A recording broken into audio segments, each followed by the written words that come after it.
Hello, and welcome to the University of Kentucky Transplant Center. I'm John Berger, the Surgical Director of the Kidney and Kidney Pancreas Transplant Program here at the Transplant Center. You are here today for your annual transplant consultation.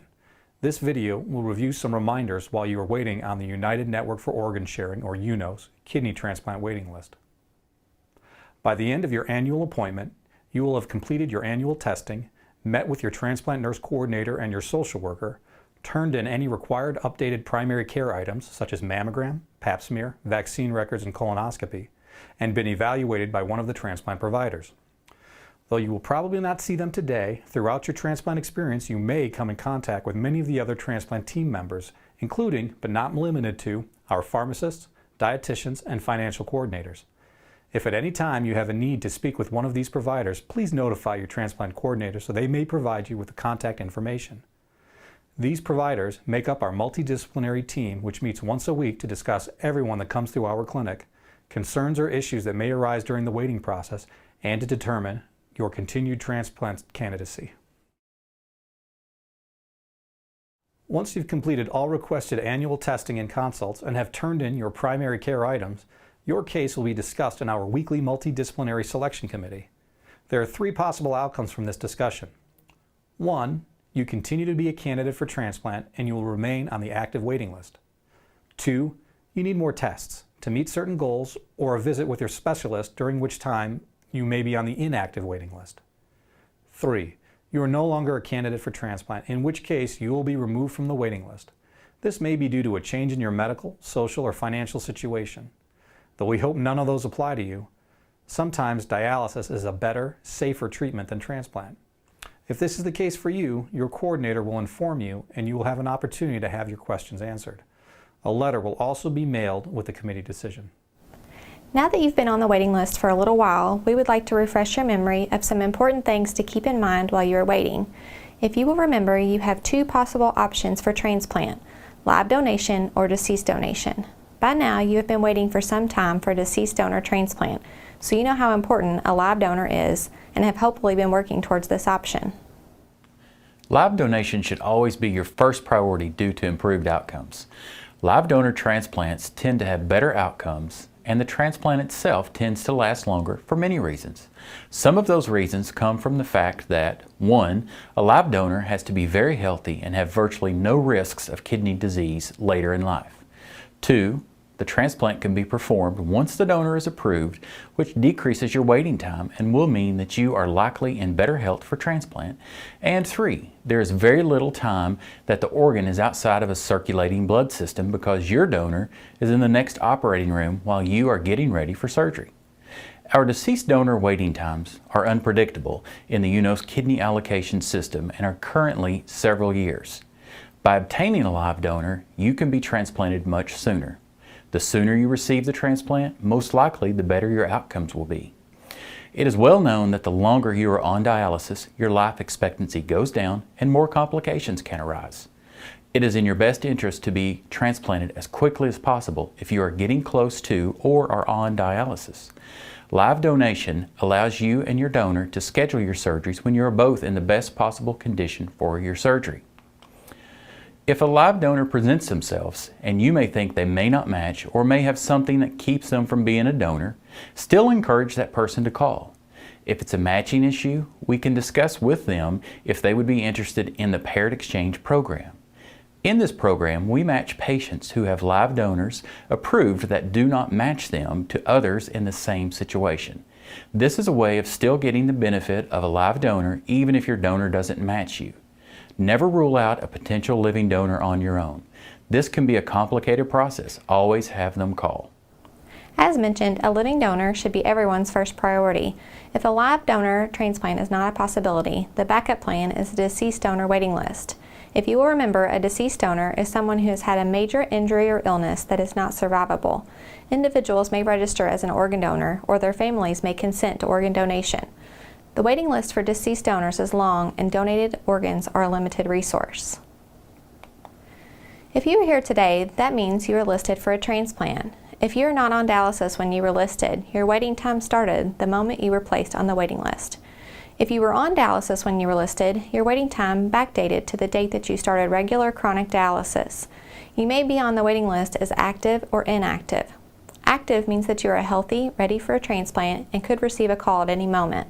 Inactive means something is going on that makes transplant impossible at the moment. It may be a safety factor where you could have an infection, cold, flu, or recent hospitalization.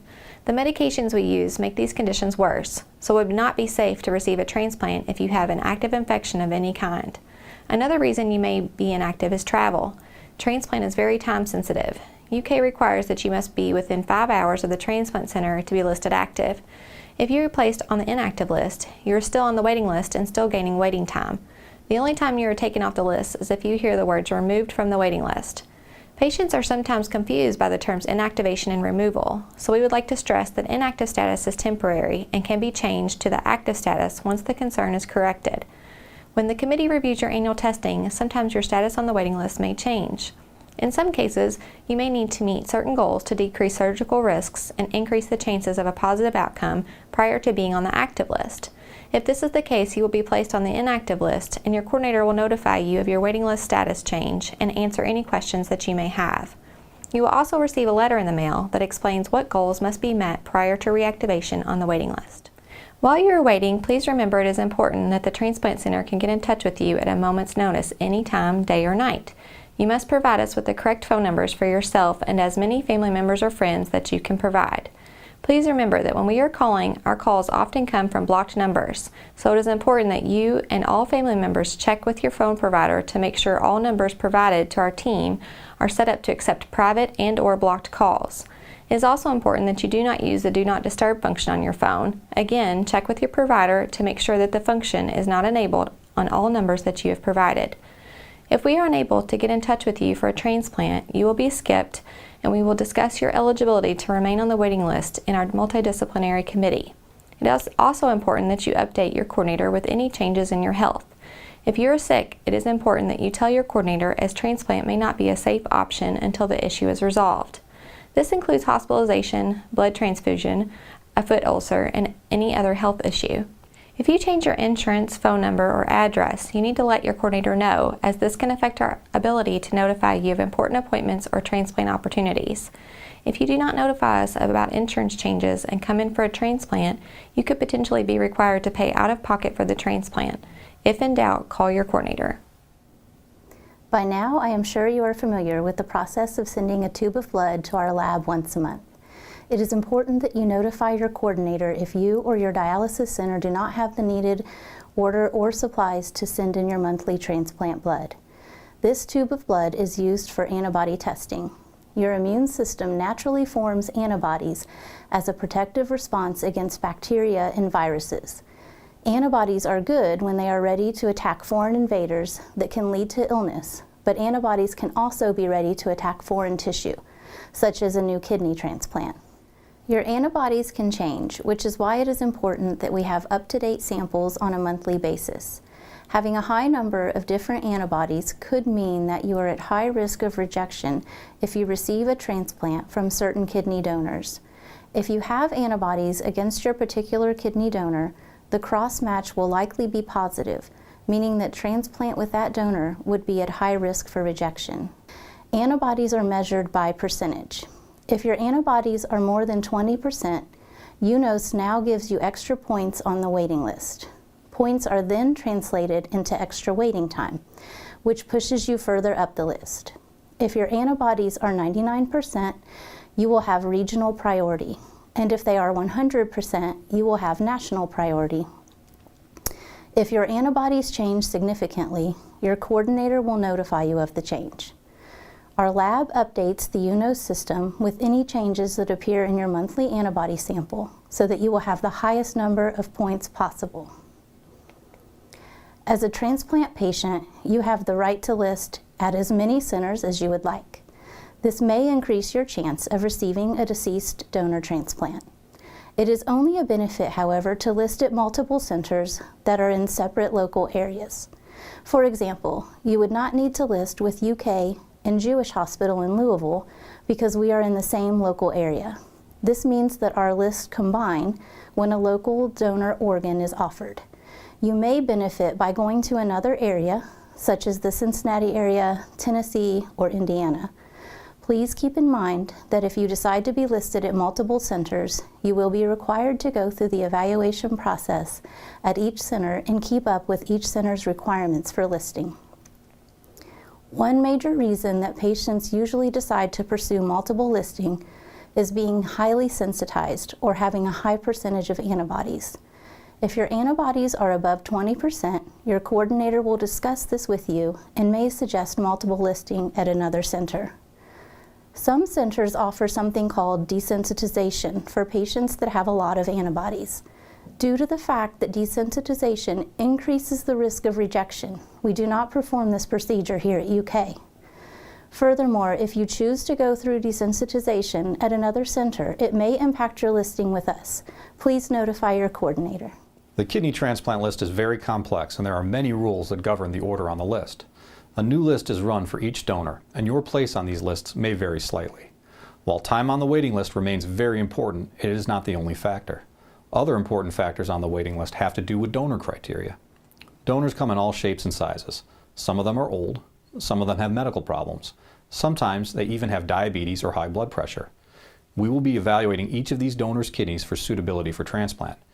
If a potential donor is older, or has a history of medical problems like high blood pressure or diabetes, we may consider offering it to you if we think that that kidney will still perform well when we transplant it.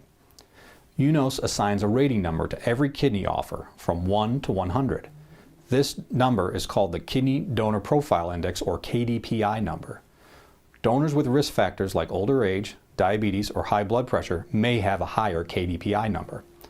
Donors with a KDPI number greater than 85 have a special list run for them and are only offered to candidates who are willing to consider these offers. One of the questions that we will be discussing today is whether you would be willing to get offers for kidneys with a higher KDPI number. By taking offers from these types of donors, you may be able to shorten the amount of time you need to wait for a kidney. If you are older, this may allow you to cut in line in front of some younger people and save you time on the wait list. We will only use these older donors if we feel the kidney will last long enough to help you out, and a high KDPI number does not mean that the kidney is bad or unusable. However, it may not be a good idea to use these types of kidneys to transplant a younger person, except under special circumstances. If we think these types of kidney offers might be a good option to get you a transplant sooner, we will discuss it with you and have you sign a form allowing us to get these offers. This does not mean that you will only get these types of offers. It simply gives you the opportunity to get more offers and may get transplanted sooner. Another situation that we should talk about is how we look for infections in donors. All donors are tested for HIV, hepatitis B, hepatitis C, and several other infections. Our ability to detect these infections has gotten very good.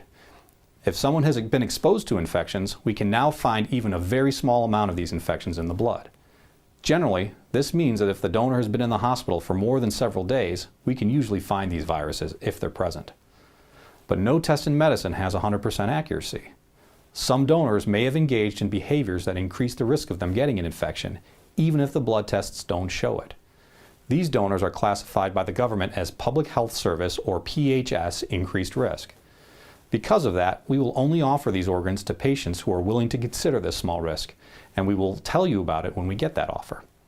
The risk of getting a serious infection from a donor like this is far below 1% and is generally considered to be much less than the risk of dying on dialysis.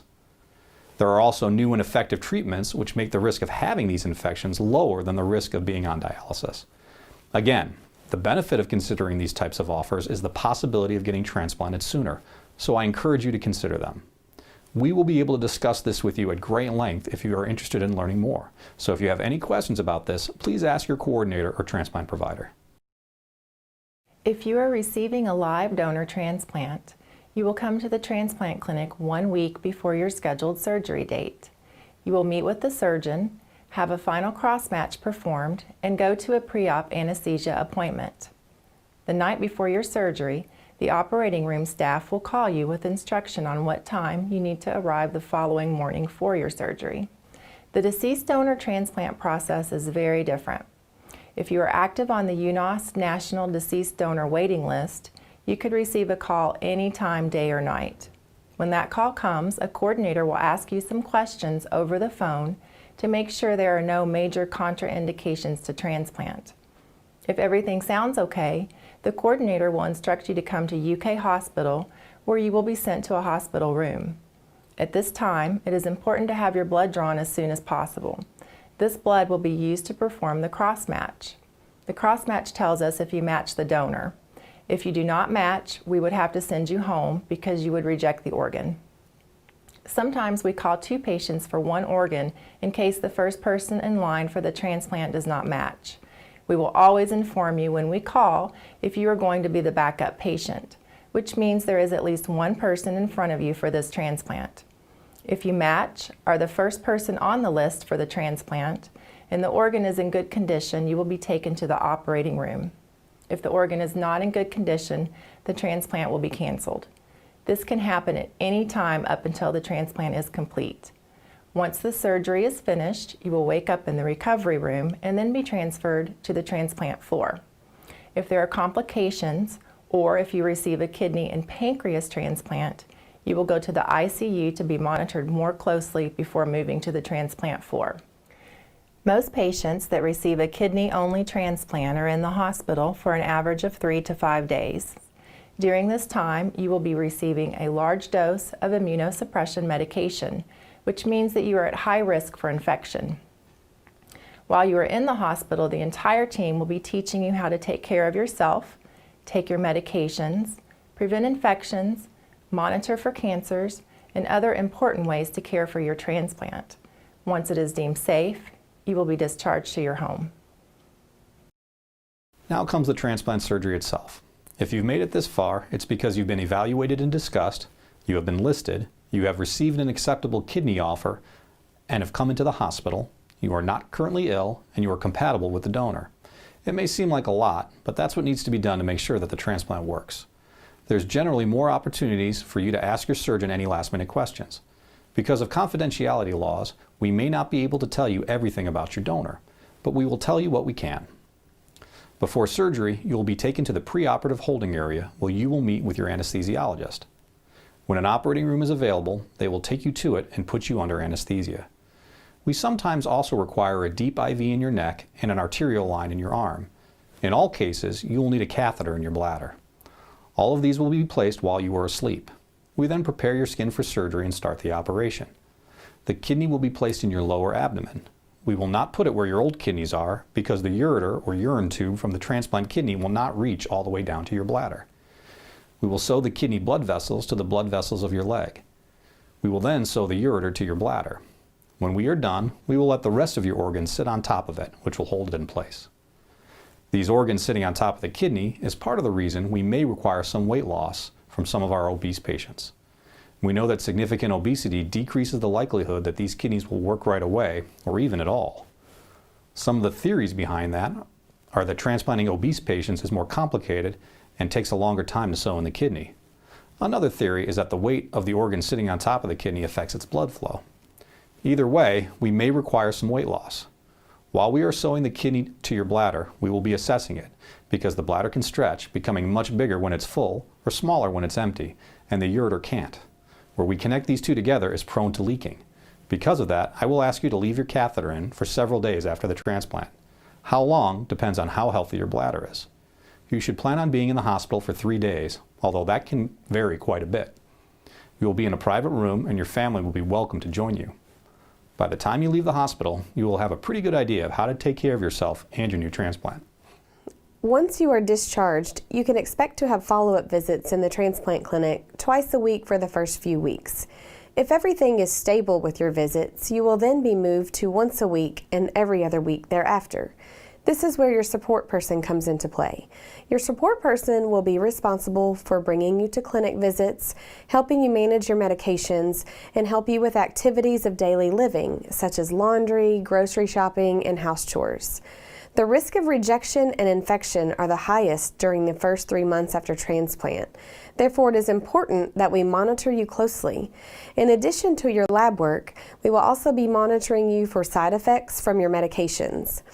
Common side effects include hand tremors, diarrhea, and changes in your electrolytes or blood counts.